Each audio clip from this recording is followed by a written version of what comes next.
আসসালামু আলাইকুম রহমতুল্লাহি বারাকাতুহু। আজ আমরা মনিরকানন উচ্চ বিদ্যালয় মসজিদে একটি সেভ ডিভাইস ইনস্টল করব। এই মসজিদটি জি ব্লক ঈদগাহ মাঠের সংলগ্ন।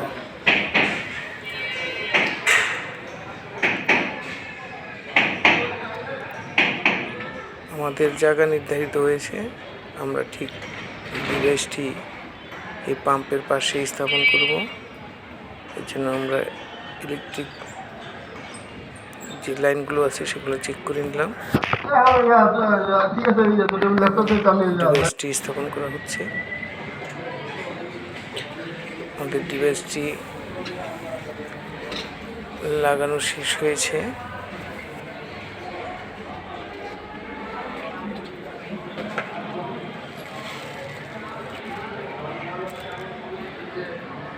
এখন আমরা সাথে চলে যাব সেন্সর কেবল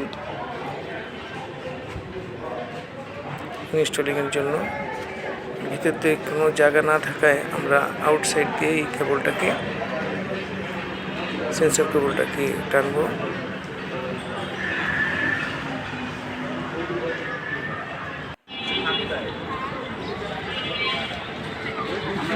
ছাদ থেকে এই কেবলটা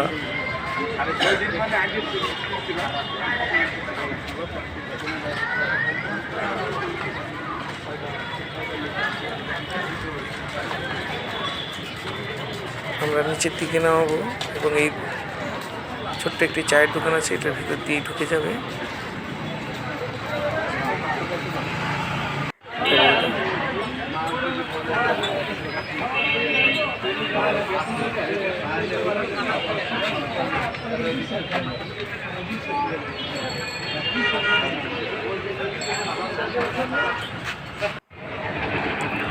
আমরা ছাদে চলে এসেছি। এখানে ঠিকভাবে লাগিয়ে তারপর নিচে চলে যাব। ট্যাঙ্কিটা 2000 লিটার, আমাদের চেয়ে অনেক বড়।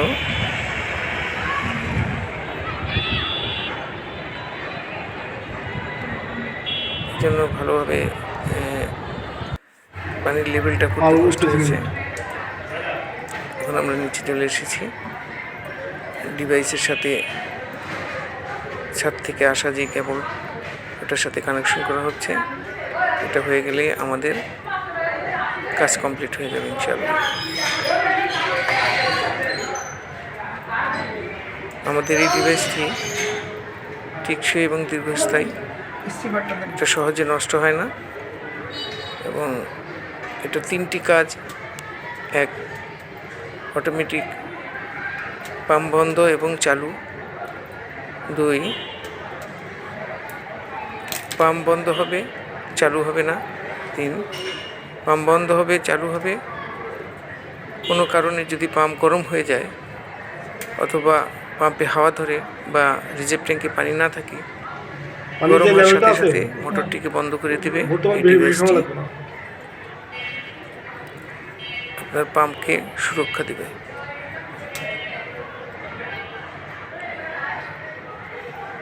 এই ডিভাইসটি ব্যবহার করে দেখতে পারেন। অন্যান্য ডিভাইসের চাইতে দীর্ঘস্থায়ী, নিরাপদ, পানি, বিদ্যুৎ এবং পাম্প সুরক্ষার জন্য ব্যবহার করতে পারেন।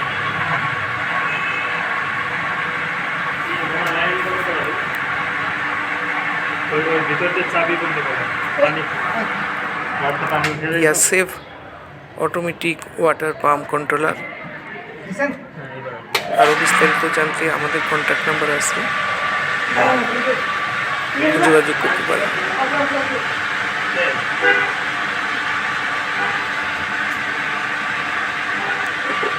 আমাদের ইনস্টল শেষ। আলহামদুলিল্লাহ, আমরা পাম্প চালু দিয়ে দিয়েছি। আসসালামু আলাইকুম রহমতুল্লাহ।